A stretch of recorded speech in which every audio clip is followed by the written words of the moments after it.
Welcome back to another episode of the Bourbon Lens with your host, Jake and Scott. And today we are talking to one of the workhorses in all of whiskey, and that is Barton 1792.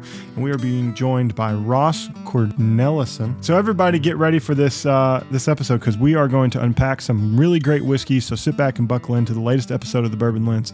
Ross, thanks for joining and thanks for putting up with my inability to say your last name. It is all good, Jake. No worries. I've heard it all my life. Not a problem. Just to be clear, when we first got on this call, I asked how to pronounce your last name too, because I am just as guilty of mispronouncing stuff. So, and my last name's Dutch, and Llewellyn sounds kind of Dutchish as well. I don't know if it is. It is Welsh, which is also a hard vernacular to pick up because they add a lot of unnecessary vowels to things.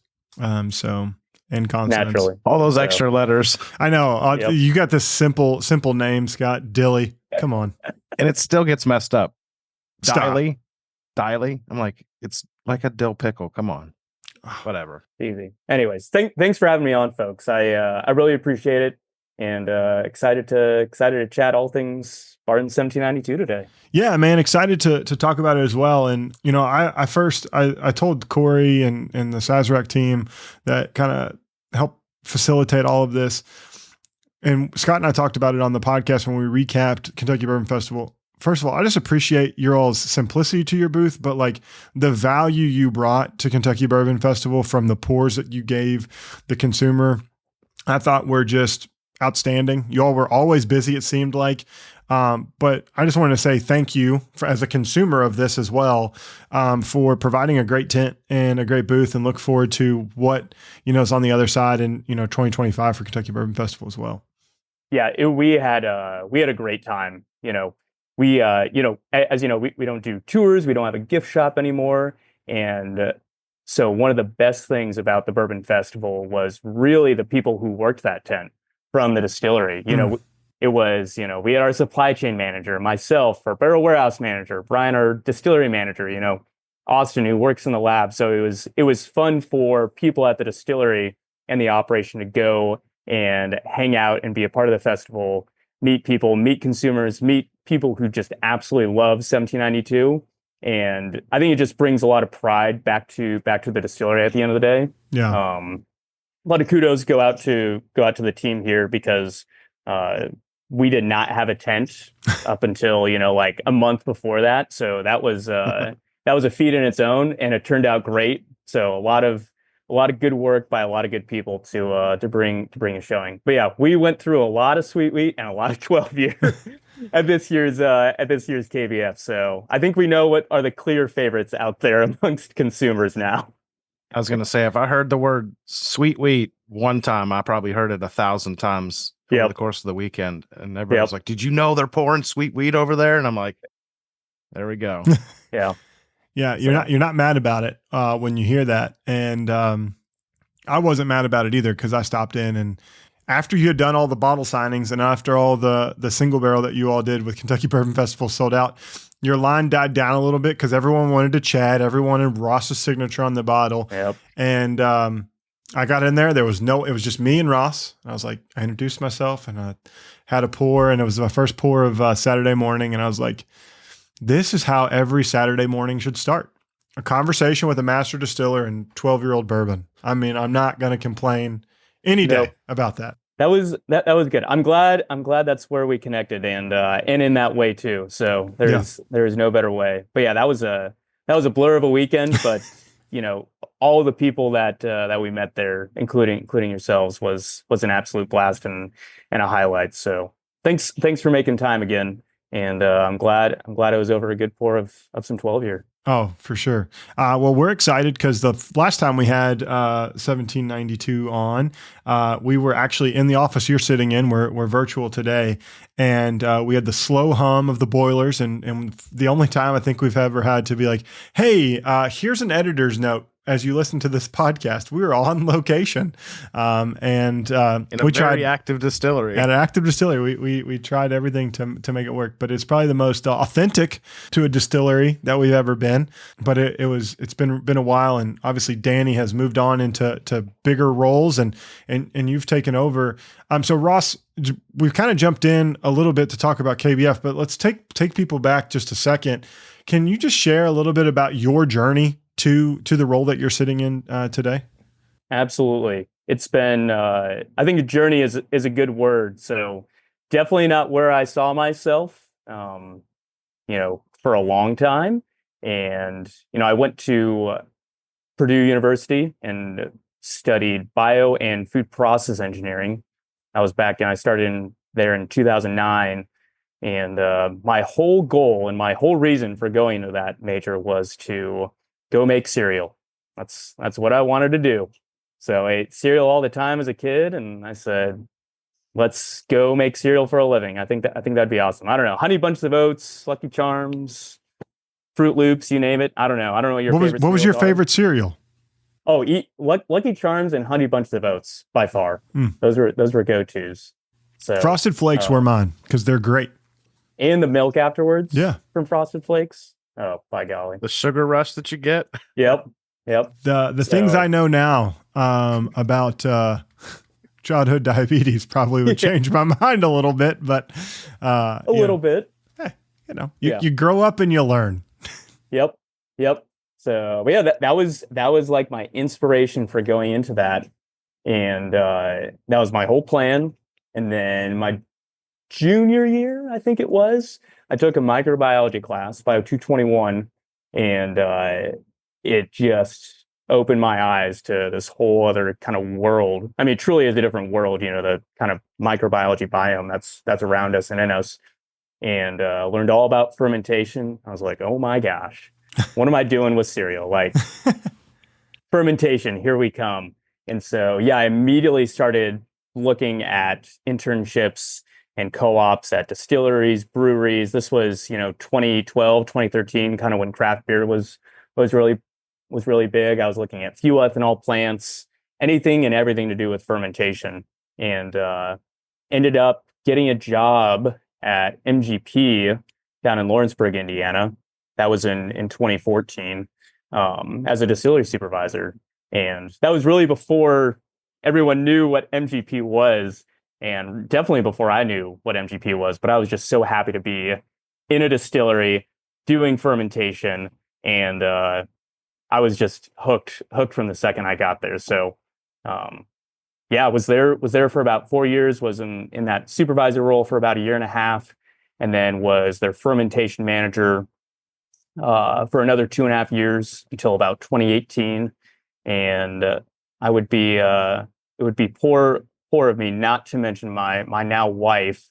So I quit that job at MGP actually in 2018 because Megan, again, my wife, she is a geologist, and she got a great job offer out in Colorado. And so we moved to Colorado. I quit. Yeah. Can't believe I quit my dream job, but I did. And she had her job out there, and then I landed on a job doing mushroom fermentation for food ingredients for a startup, which is completely different than whiskey fermentation. And that was extremely interesting, completely different. Again, did a whole plant startup, which is an insanely valuable experience just from a career standpoint. Worked with some of the smartest and most innovative people I've ever been around. Still ask them questions on just things in general. Had a great boss, and so was a process engineer and then their plant manager for several years. And then in 2022, got a call from Sazerac, seeing if I was interested. And I kind of, I followed Megan out to Colorado for her career, and I was like, hey, what do you say? Can we move back to the Midwest? I'm from Indiana. She's from Ohio. And she said, yeah, let's go for it. So here I am as of August 2022. Been here just over 2 years, and absolutely love it. This place is incredible. The team is incredible, and no other place I'd rather be. I forgot that you told me that last year at the KBF about your mushroom experience. Completely different, but a little off the wall, but yeah. Yeah. I mean, the place always looked learning. it looked like a brewery. I mean, it was just all stainless steel piping, tanks, vessels. There's a continuous sterilizer cooker on it, but I learned everything around boiler water chemistry because I was, as a process engineer, I was tasked with the boilers. So, it's like, okay, will I ever need to know this again? Well, we started up new boilers when I came here. It was like, okay, I am using this again. Yeah, this is as luck would have it. Extremely useful. So, yeah, I just got to learn so many, and we had an evaporator out there for our process. Every distillery that has a dry house generally has a large evaporator. So I was really able to correlate all of my knowledge from that evaporator to our evaporator here, and then fermentation in terms of sanitation, cleanliness, cooking. I mean, a lot of similarities, and then experience at MGP before that too. So yeah, good experience, and I learned a lot of good things from good people is kind of my gist. So, well, you can't beat that. When you learn something and then can apply it to your life after the fact, which is always awesome. So as you've gotten started, right, and you're working for another kind of multinational conglomeration, right, in Sazerac, what's it like to be part of one of their core brands? Like 1792 is award-winning multiple times over. It is a flagship bourbon in 1792 small batch that you can find just about anywhere, especially in the United States. What's it like to kind of take that on now, as you've gotten older, you've gotten all this additional experience, but also kind of weighing the weight of, I got to keep this going from what people have done in my seat prior to me. I would be lying if I didn't say it was nerve-wracking. It's it's a great brand. And it's like, all right, don't mess this up, please. And that's exactly what I'm trying to do. And again, that kind of goes back to the team. I think, everybody thinks, oh, it's, the master distiller, he does it all. It's like, oh no, absolutely no way. We have, I mentioned Brian, I mentioned Rusty, we got Brittany, our warehouse planner scheduler, like all the operators between the barrel warehouse and distillery teams. It's one big project every single day. So, but again, it can be nerve-wracking because there are so many options out on the market these days. And if someone gets a bottle of 1792 small batch, what have you, and they're like, yeah, it's okay, it's not great, they have not just hundreds, thousands of other options that they can go to. So when I think of quality and how important it is more important than ever to make a consistent and quality product. Because if they have one bad bottle, they're like, all right, I know I can go try 10 other things that are the similar, or 100 other things that are a similar price point, similar age, and it'll probably be all right. And you might lose a customer forever. Yeah. Hopefully maybe one of their friends are like, hey, I really like that 1792, but that will never happen unless that person likes that 1792 to begin with. Yeah. So that's where I try not to have too much pressure on myself, but definitely something I think about probably more than I should, knowing that we do have a good team here. So no, I think I don't know if that answers the question, but I think it does. No, it definitely does. But also, like, as you think about small batches being a workhorse, there's these higher halo products that sit also in the same 1792 bottle. You have to pay attention to some verbiage on it, as well as the color strip around the neck will delineate different things. And that halo effect, right? Most people may see single barrel or they may see foolproof, which Scott and I, to this day, was the fastest single barrel we've ever sold out, like within 3 days. Loved our 1792 foolproof pick. And then, there's bottled and bond. But above that even, and more limited quantities, I feel like there's sweet wheat, aged 12 years, and maybe others, high rye. And there's been a lot of other different things along that. And we are getting the opportunity to try some of the higher realm bottles, and sweet wheat in particular. And I think this is a fan favorite. People love wheated whiskey, wheated bourbon because of the profile. What goes into creating such a curated product at such a high volume distillation plant? Yeah. So one is the last word. It's planning. So if you don't have a plan, that's what's the phrase people use? Failing to plan is planning to fail. Yeah. So you got to make sure that they have a plan. You know how much you're going to distill, that you have the right barrels, that you have the right yeast, that you have the right grains here for that. But that is a big part. Make sure that it goes into the right parts of the rick house. Another insanely important variable. So if you need to make sure you have all those ducks in a row before you bring that grain into the distillery, and make sure everything around fermentation is doing all right. Wheated bourbons, as well as rye whiskey, can be a little more susceptible to issues during fermentation. So if you don't have everything kind of lined up, ready to go, it's going to be a bad day.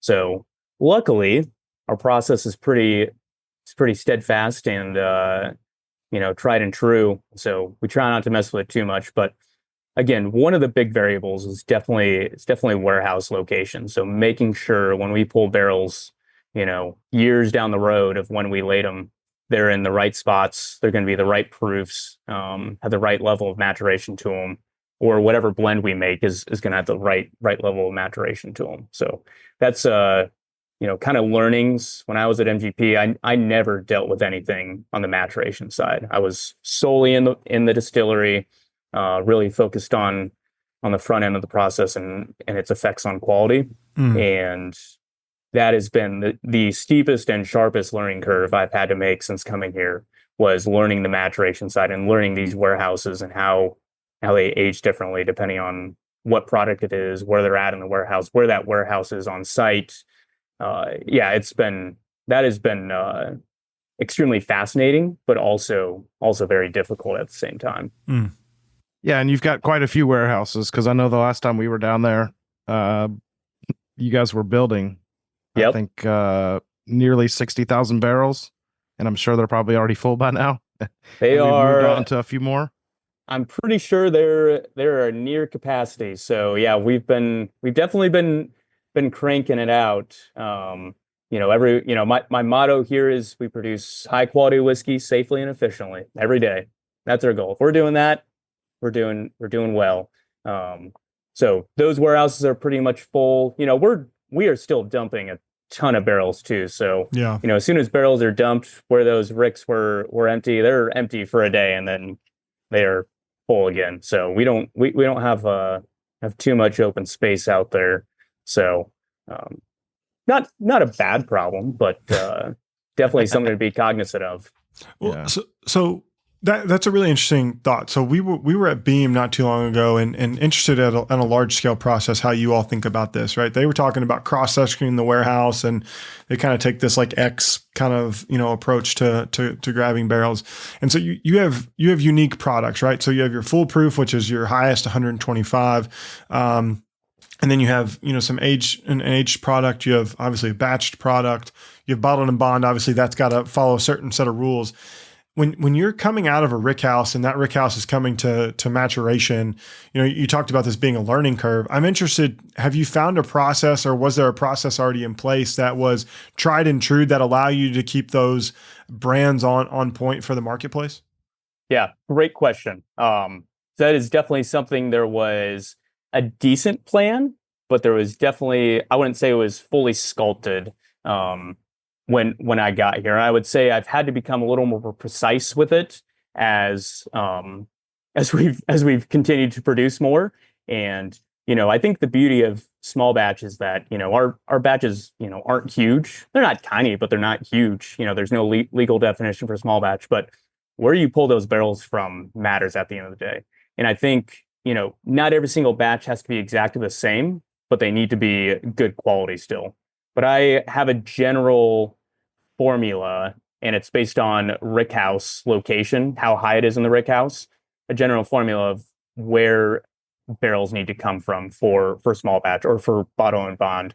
For foolproof, they have to come from, basically the top 3 floors of the warehouse, because, we go in at 125 proof, and the way our rick houses work, and this is pretty standard across industry, but the bottom floor is cooler, more humid. proof's going to go down to, depending on where it is on site, 110, 115. So you can't use those for full proof. Versus barrels on the top will go up in proof. They'll go 128, 135, 140. We'll get in the hazmat range. Those are the barrels that are going to go into full proof. Or when people come select single barrels on site, we're going to take barrels from the top parts of the rick house as well, to make sure that it meets all those proof requirements. So bottle and bond kind of comes from various parts of the warehouse too. I have a general formula for that as well. Yeah. But as long as it's made in the same distilling season, right? Yeah. The small batch is definitely the one that I've had to hone in a little bit more than others. And I have one batch that's kind of my reference batch that I really like. So we'll pick the barrels. The warehouse team will pull, basically a fraction of samples of the barrels that we selected. I'll blend those together, compare them to the reference with the team, and say yay or nay. Add these, take these out, and then we'll go to dumping and bottling. I think that's kind of like the future of whiskey is that maturation piece. Like, we talk a lot about the grain. I think the grain's going to also play a big pivotal role in this, as you talk about heirloom grains and things like that. But like the science that like Whiskey House is doing and everyone else, like understanding temperature swings and climate controls and volumes and humidity and all these things, right? Giving you all more tools in the tool belt to make more consistent whiskey, because that's what people want. Like, pot stills changed to column stills for a reason, right? And we've become more efficient, but the maturation piece is key, so that if you have a batched product like we all do, it's staying consistent across portfolio, time to time. Absolutely. I treat 12-year a little differently than the others. That's the one I didn't mention. That's the one where I see it as kind of our limited edition. We don't really have an annual limited edition. So the barrels that go into that, this year it was a blend of 12 to 15-year-old, stuff that went into it. It wasn't just right at 12-year. And there was, some 09 and 2010 barrels in there, which was, a lot of fun to throw that stuff into the mix. Yeah. So that's the one where it's like, okay, that is the one chance I kind of get to kind of be that artsy master blender. I'm not a master blender by any means, but kind of go down that blending fun route that a lot of other people get to do. Yeah, I wouldn't think that's a bad day at the office. Getting to try those those older whiskeys. 15-year-old barrels. Just roll them right on in here. Yep. Yeah. Those samples on my desk, and they're like, all right, that is that is a good day. I will have fun today making this blend. Exactly. So, but there's some barrels at 15 years old. It's like, I wish I could use you, but if I put you in this blend, it will not be good. It will have too much of an effect. Yeah. Too oaky, or they're just different and not a good way. So are you finding that those 12 and 15-year barrels are from lower in the rick house, so you avoid some of that over oaking? Yeah. So that's definitely things I've looked at for 12-year. That's definitely a big piece of it. Trying to pull barrels from the first couple floors, because the final proof on that is 96.6. Correct. I should know that. Okay. I feel like I should just know that off the top of my head. Luckily I did on that one. And using some of those lower barrels where, they don't have as much oak, but they have more of those, I think a classic note from us can be those stone fruits, those dark cherries, figs. Sometimes like I'll get like an apricot, but a lot of it is kind of grapes or cherries, figs, fig notes in there to go with the oak, maybe from those higher tier barrels. So making sure it is a good blend at the end of the day. But yeah, if we just used barrels 12 years old from the top part of the rick house, that'd be rough. So I don't know if I would do that. 150 proof, and you get like 1 gallon out of every barrel. This year's 12 year is only 10 bottles, and we call it oak. We call it aged 12-year oak, and because it's just dark char is all it is. Yeah. So doesn't sound appetizing. No, I think our 12-year has definitely done well out there, and like I said, it was a big hit at Kentucky Bourbon Fest. obviously. The other thing I think that's really nice about the 1792 lineup in general, and I was picked up my phone to actually look at this, but I'm not going to be able to find it in time. I know it. But overall, the price point is so consumer affordable. Right. Obviously, you can't control like what happens from the distribution to the end, proprietor that's going to sell it. But the suggested retail price of all of your products are really, in today's age, for what you're getting, astonishing. Like, I know Foolproof had its moment and people were like fangirling over it, but it's come back to like its actual SRP on it. And so you can find it at $50 to $60, small batches, 27 to 30, bottled and bond and single barrel also in those $40, $45 range. Age 12 years and sweet wheat are both like in the $70 to $100 range. It's like, that's, I think, one of the things that people just don't pay attention enough about what's happening on a Barton 1792 is the affordability of the exceptional whiskey lineup that's available to them. Gotcha. Yeah. Well, thanks for that compliment. I mean, we do a lot of work that, I've kind of mentioned to make sure things are high quality. But, when you look at bourbon over the years, in 2018 to 2022, people are willing to pay, $150, $200 for a bottle, and maybe 10 years from now, that's not the case. I think you're going to see a lot of people go back to, I think there's some analogies with the craft beer world as well. People are going back to lagers and pale ales and everything else. I might risk it on this, crazy 4-pack beer that, has all different finishes in it. But they're like, I actually just want to get that 6-pack of, I don't know, PBR or, Coors Banquet. And can't go wrong with Coors Banquet. At a reasonable price. Yeah. And I think that's, at the end of the day, it's a cool looking bottle and has good juice in it, and it's at a reasonable price. So not saying that we're a Coors Banquet of whiskey, but point being, like, just make sure that it's, bottle and marketing is one thing, but I would generally call us kind of whiskey, I don't know, nerds, but enthusiasts. For sure.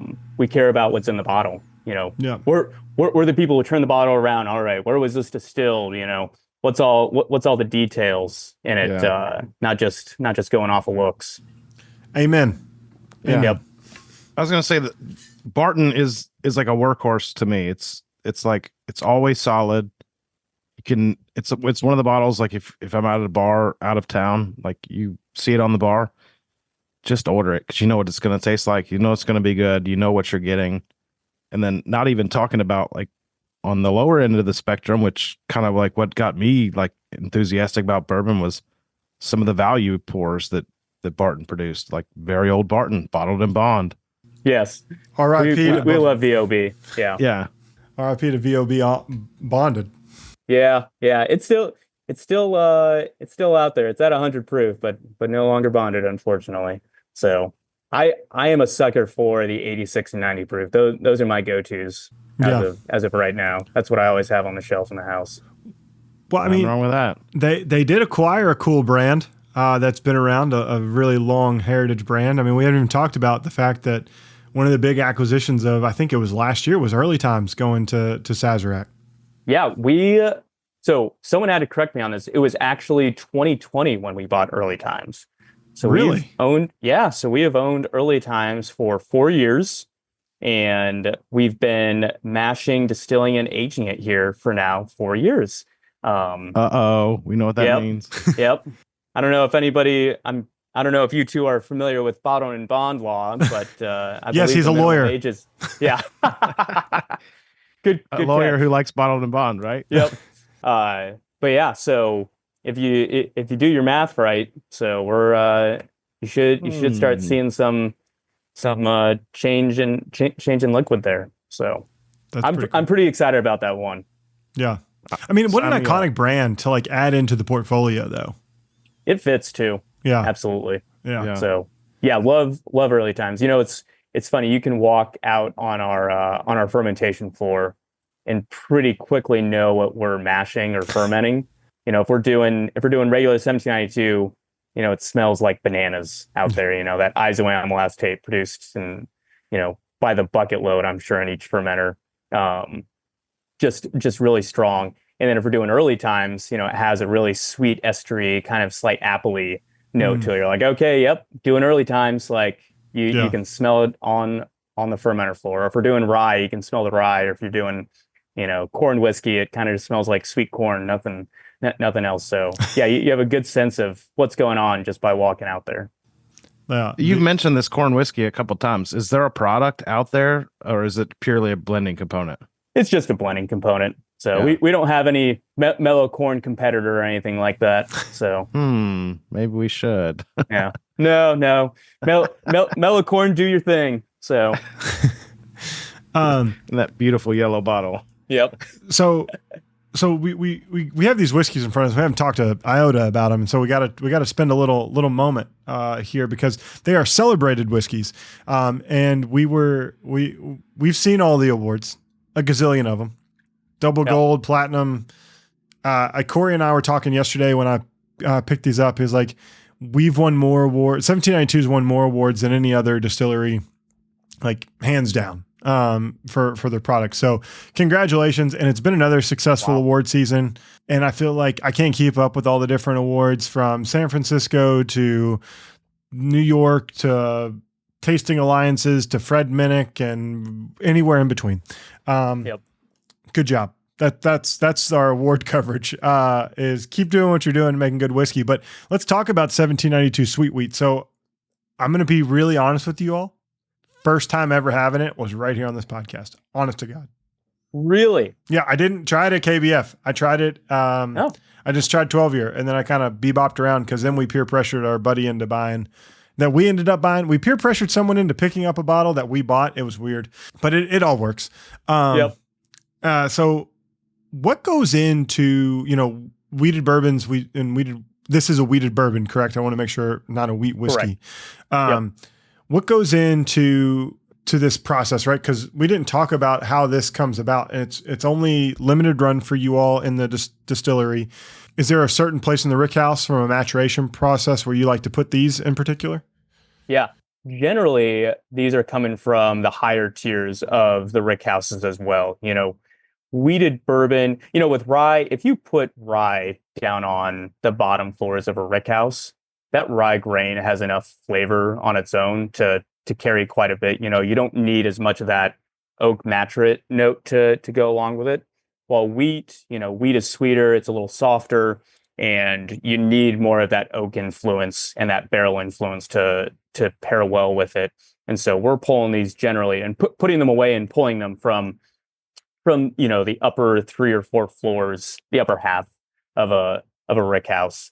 And I'm not always crazy about the lower proof on wheated bourbons, but I think, when you look at the name Sweet Wheat, people are thinking that it's going to be, the cliche word for bourbon, smooth. And I think it does, scratch that itch. I think it's a smooth, easy to drink wheated bourbon, and with a good show of the wheat in that sweetness. The yeast strain comes through pretty quickly as well. There's still kind of those fruity banana notes in there. Mm-hmm. And then it has all that normal pleasant, butterscotch, brown sugar, caramel that you get from your classic barrel notes. Yeah. So I think it's a good representation of an easy drinking wheated bourbon at the end of the day. I think it does it well. Yeah, 91.2. I thought it carried a nice it packs a little bit of punch at 91. It doesn't overbear you. The note that stood out to me. So I was a huge cream of wheat person growing up. There's a little bit of a cinnamon sugar note that I really enjoy, going back to cereal even. But I got a raspberry on the palate, and maybe because we've had a lot of raspberries coming into the house and we got to eat them in a day or they go bad. Every type of trick that is on social media, I've tried to make sure my raspberries don't mold, and they mold. Yep. So no longer buying raspberries, but the last time we bought them, we ate them in a half day. But there was some raspberry in there that I really enjoyed to give it a nice roundedness. But that banana note, as you said it, I'm like, Yeah, that's definitely there for sure. Going back to it. Scott, what'd you think? Yeah, I get like a little bit of a tropical note. I don't know if it's, what type of fruit, but banana always stands out to me with 1792. The one thing I'll note about this is like typically when I drink a whiskey and it maybe like a mid to higher proof whiskey, like you get that warming effect, like that it kind of warms you up from the inside. Your tongue feels kind of like it's been hit with ethanol. Mm-hmm. This doesn't have that at all to me. Like it just drinks, it almost like has this almost the opposite, like a cooling effect. Like it just coats the tongue. It just feels nice, like airy, like a little bright. Maybe that's like that tropical note that I'm getting. But then also it has that sweetness that I associate with like Kentucky bourbon, whether it's corn, or if it's the wheat. I don't really know. I always have the issue with wheated bourbons. Like I've never gotten that they're overwhelmingly sweet because I always think of like Kentucky bourbon is just a sweeter spirit in and of itself. Absolutely. So like in this one, I think it's got like a buttery creaminess to it that is really nice. Yeah. It's easy drinking, but it lives up to its name. I think this one is a little sweeter than, to use a sister product, like a Weller. Like, I think Weller is a fine, layered whiskey, layered wheated bourbon. But like this, I think has, again, mash bills are mash bills.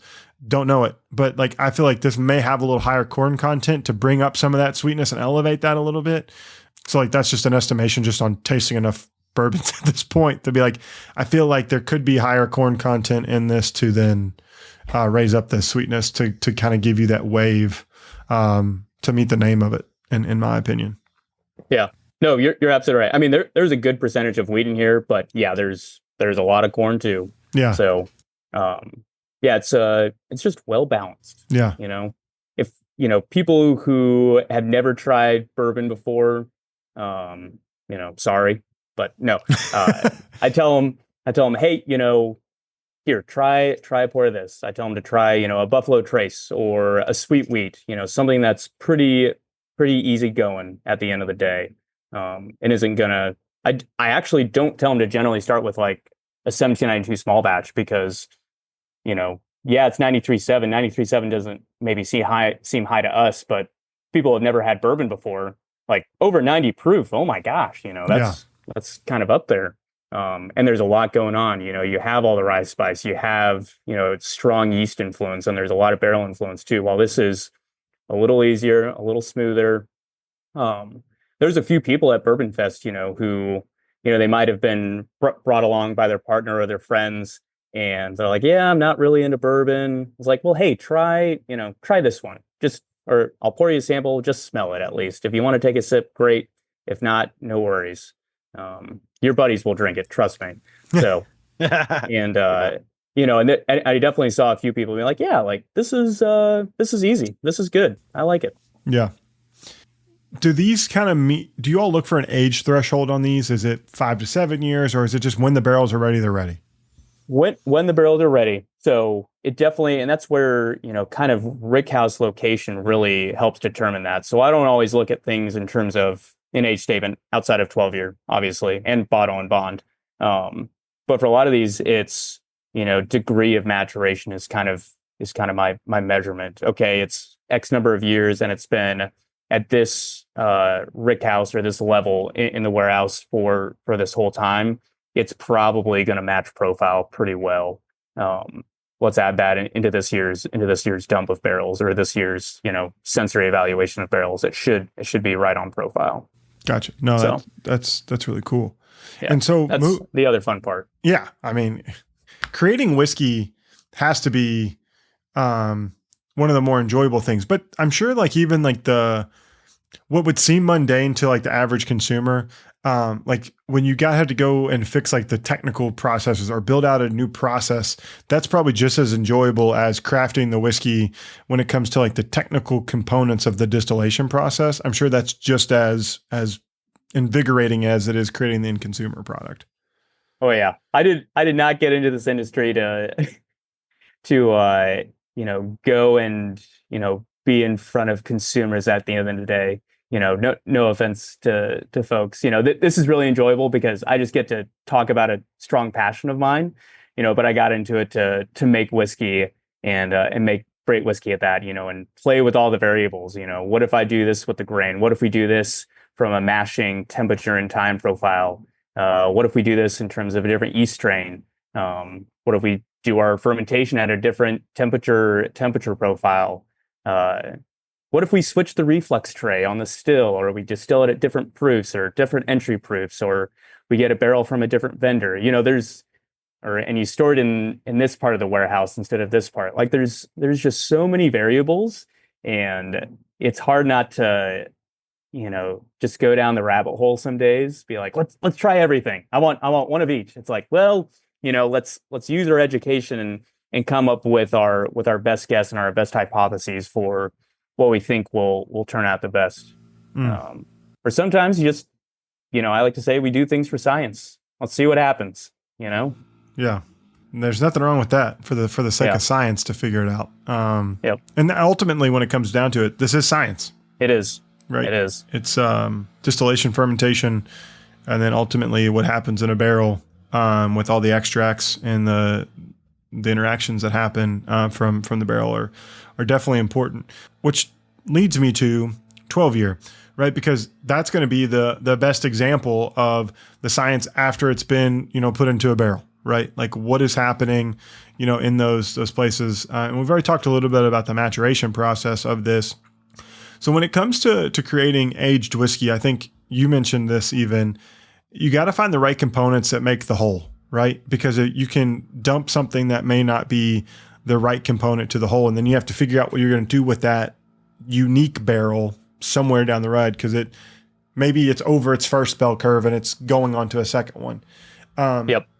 What's the aging out process or the aging in process kind of look like to create a right blend of this? Because you can be a little bit more creative because it's more of a yearly thing than it is something that's always on shelf. Yeah. So as things come of age, right now, we have stuff that's, 10, 11 years old and already flagging that stuff for 12 years. Hey, let's see which ones are good, which ones, maybe they're a little oaky. Maybe we move, we don't rotate our barrels by principle, but maybe we move some barrels lower in the warehouse at that 10 or 11-year mark to just slow it down or develop different flavors. What does that do when they're down lower for the last 2 years? Look at something like, Maker's cellar age, as a good example. What happens? They rotate and then they put them in the cellar, so that there's that part to it. And then also, again, where you're just generally pulling them from in the warehouse and the percentages that they come out from the different parts of the warehouse at. The tricky part there is, making sure we have enough aged stuff, at the same time, because we got a lot of products and, yes, we make sure there's generally enough 12 plus year old, but, you might have low yields on stuff. You might get lucky. You might have high yields on stuff. You always hear about, like Four Roses limited edition. Those numbers are generally in the same realm, but I'm sure they pull some barrels and are like, wow, that was way higher or way lower than what we thought it was going to be. Or you see it with the Buffalo Trace Antique Collection. It's like, hey, George T. Stagg, it's only X number of bottles this year. Or not released. or not released. Yeah, there you go. Yeah. So I think that's the other tricky part to it is, yeah, I can make a blend, but man, we better, do we need to go and weigh all the barrels before we dump them? Yeah. To make sure that the blend that I and team are coming up with is actually feasible. So, yeah, a lot of variables there. For sure. And what's really, as we have this in our glass, like when I think of Kentucky bourbon, this palette speaks to me about Kentucky bourbon, like what it is, what I envision in my head. Like this kind of meets me where I think Kentucky, like the standard of Kentucky bourbon is. And that is the gold standard, right? Like I'm not looking for the youth, and there's nothing wrong with everyday sippers. Love them. But like when I think about what gold standards are, like you could line this up with, pick your favorite LTO and be like, in Kentucky, this would stand up to those. Like this is kind of like quintessential high-end Kentucky bourbon to me. And that's what I appreciate about this so much, is like it makes me feel like it means something to me when I drink it. It gives me a sense of place. Even though I'm not from Kentucky, and I worked at MGP beforehand, which is in Indiana. I don't think, and maybe I'll never fully understand just how important bourbon is in Kentucky. But I'll tell you what, I live in Bardstown now, and man, it means a lot. And so, when I think of, things that give me nerves, it's like, yeah, making consistent product, but it's like, there are people who have drank very old Barton or 79 for forever years, and they don't want it to change. And they take a lot of pride in being from Kentucky and this product being from this Commonwealth, this state. And so it's like, I want to make sure I emulate that as best as possible too. So, I understand people's respect for it. Again, not from Kentucky, love living here and everything that it is, but I just hope that I'm able to share that pride with a lot of folks. So, but yeah, love 12 year. It's complex, it's deep, it's got everything that you want out of kind of an older bourbon without being too old. Yeah, and an extremely good proof point, 96.6. So like you're going to get the balance of all of that. Scott, you I would say are the resident bourbon drinker here. Like you've been drinking the brown water even longer than I have. What do you think of 12 year? Yeah, I mean, I think you nailed it. It's like it gives you everything you want, and it's very balanced. It's not like super complex. Like I don't know how to make that sound like a compliment, but it's not like, oh, well, I'm also getting these notes of like black currant and all this other stuff. Like, it's just like, if I were to say like, what does Kentucky bourbon taste like? I would probably rattle off these tasting notes. Yeah. Right. I'm like, if you want a good Kentucky bourbon, you should be looking for a little bit of oak characteristic, but mainly you're going to be looking for like some sweetness, but with some fruit. It's also going to be balanced out with a nice amount of like spice. That's kind of where I'm at with it. I didn't know the proof on this. I kind of forgot that it was like mid 90s, but it packs a nice punch. Like it has a good body. Like it doesn't feel thin. Yeah. It's not overwhelming on the oak, which I'm not a big fan of, like over oaked bourbons. Like I don't want to chew on wood. What did we say in one podcast? Wood extract? Yeah, wood extract. Yeah. Who put this wood extract in my bourbon? Yeah. It's like, I know it's a limited release, but if somebody could actually find a bottle of this and pick it up, like I think that they would be very well impressed with it. Yeah. It kind of reminds me of our foolproof pick when I add ice to it. Yeah. Obviously our foolproof pick was lightning hot, and we picked it on a 12-degree day. No, it was 4. It was 4 outside. Yeah. When it was icicles everywhere, including on our face. So it's like, that's what I would expect. So yeah, I think you nailed it right on the head, Jake. It's what a Kentucky bourbon should be. Yeah, I just love the rich, like it hits every, like when I think about the notes, going back to that, just to beat a dead horse, because I want to on this, because it's really damn good. It hits the bitter, it hits the sweet, it hits the savory, like it hits the oak, the tan, like it hits all of those things. And so like if I were to like have a rubric, which there is none, which we should all design a damn rubric and we agree on it. Does it check these boxes? And if it doesn't check these boxes, then it loses a point. Yep. Case in point for something else. This is like check, and I'm great. And now my tasting notes may be something a little bit different than someone else, but like for my cocoa powder that contains like the bitterness to like the confectionery, it's like, to me, this is the wet ingredients of a brownie together And like you kind of like, it's got a little bit of that fudgy cocoa powder. It's got some honey, some confectionery sugar in there. Like somebody put some powdered sugar in there. And then all of a sudden, like this rich, dark fruit, like fig kind of shows up to the party. And you're like, damn, the healthy aunt made these. And then you drink it or you taste it on the back and you're like, okay, she knew what she was doing when she made it. But then it's balanced by like sweet oak and like tobacco, kind of like it brings you to that Kentucky like feel on the back end on the finish. And like, I'm over the moon for this one. That's good to hear. I saw your trend on your 5-bottle whiskey bar. Yeah. This would probably be on mine. Oh, so yes. Yeah. Definitely. Now that I have, been able to try the bottle multiple times, and what's really interesting is, so I put M10, Michter's 10, which is great, but most time it's blended up higher. And like hearing this is a 12 to 15, now I'm kind of like, I want to go try this against Michter's 10 because I know there's a swath of ranges that they blend with, and it'd be a really fun head to head, knowing that this has a range component and similar proof points. Yep. Michter's 10 is great. I know a couple guys who work there. So I met Dan McKee for the first time like a couple months ago. Yeah. Good dude. Yeah, no, it's a great guy. But this brings us to the last whiskey that we have on our tasting panel for today. And this is something that you all came out with several years ago, at the beginning of the podcast, I feel like, so 4 or 5 years ago. Yep. It was the Thomas S. Moore, this extended cask finish. And it's kind of lingered around. Like I didn't know if it was going to be here today, gone tomorrow, but it's kind of stayed in market over time. And we have the Port Cask in front of us. It's 98.9.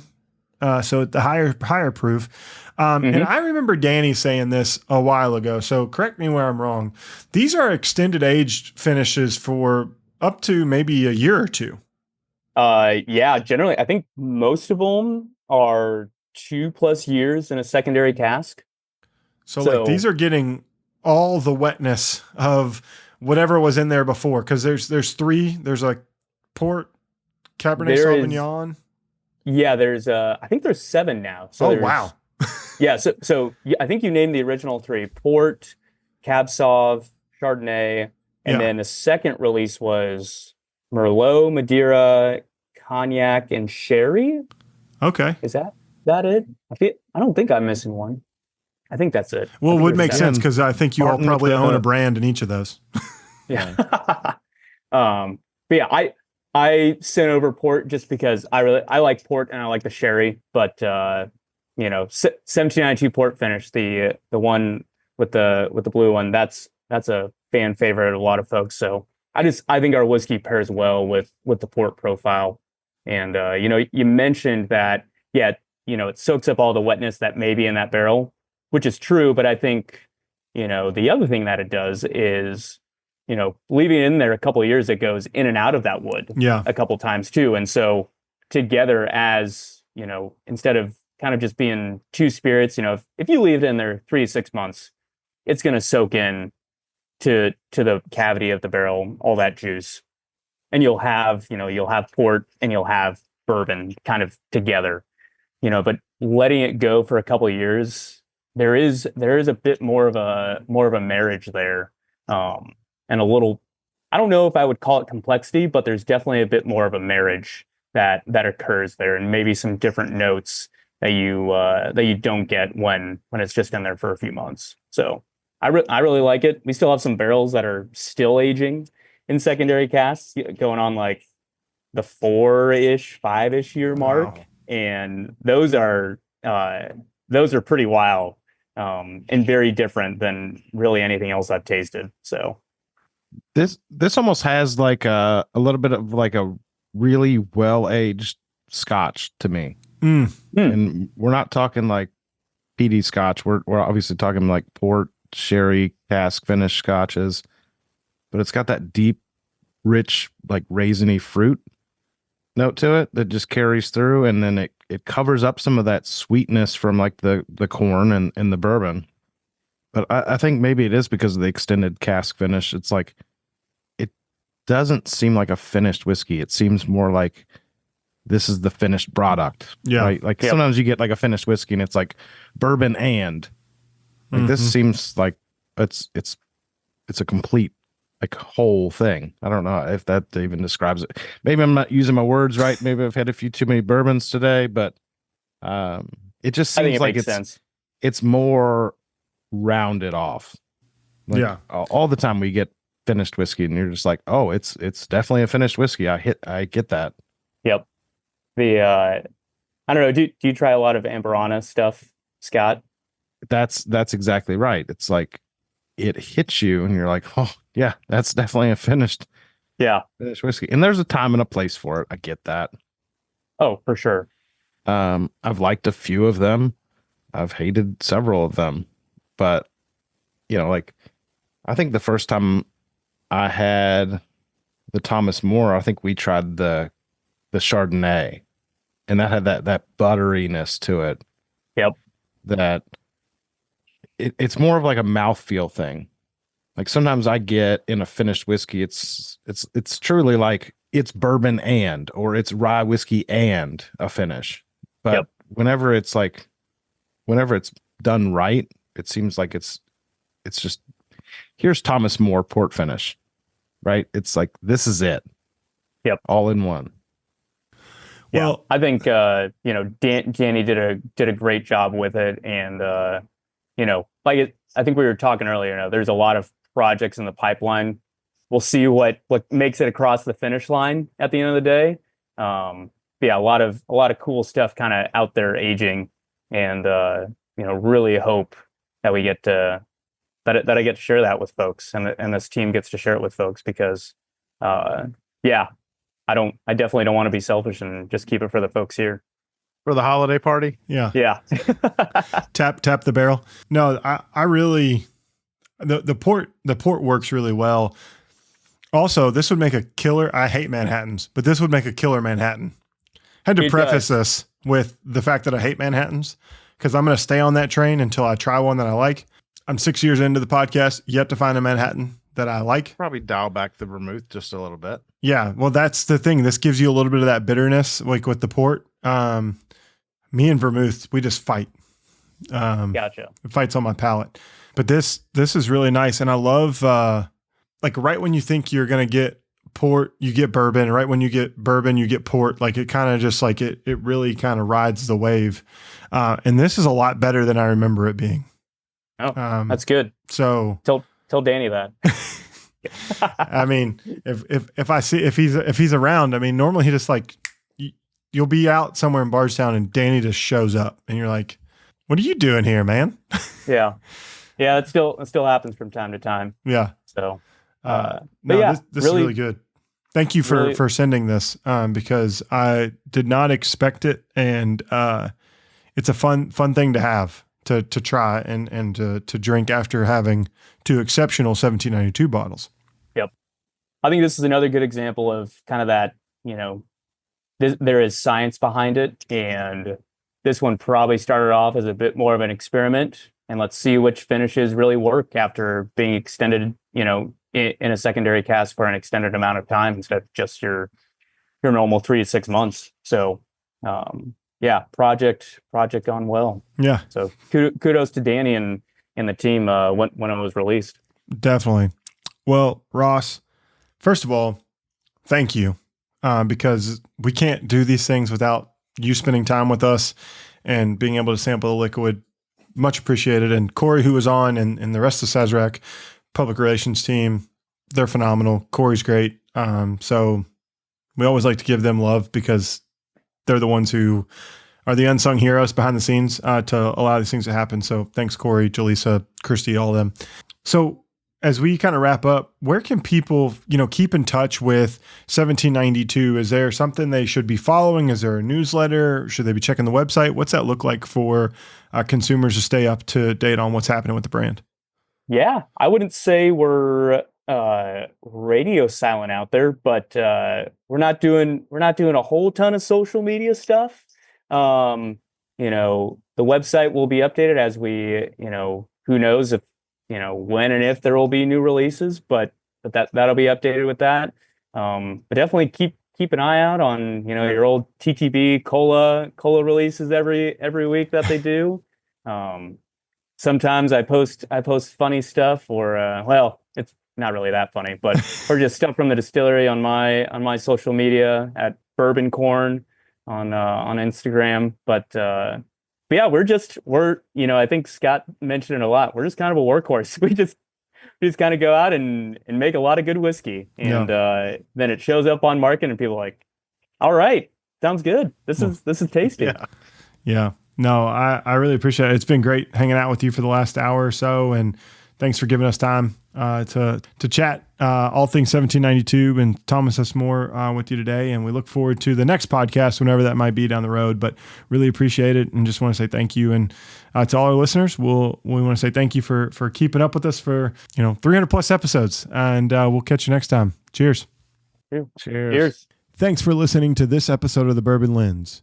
Make sure you're connected with Scott and I via social media on Instagram, X, and Facebook. We'd love to connect. And if you're more the professional type, follow us over on LinkedIn. If you want to know more about Bourbon Lens, make sure you're subscribed to our weekly newsletter, The Weekly Pour.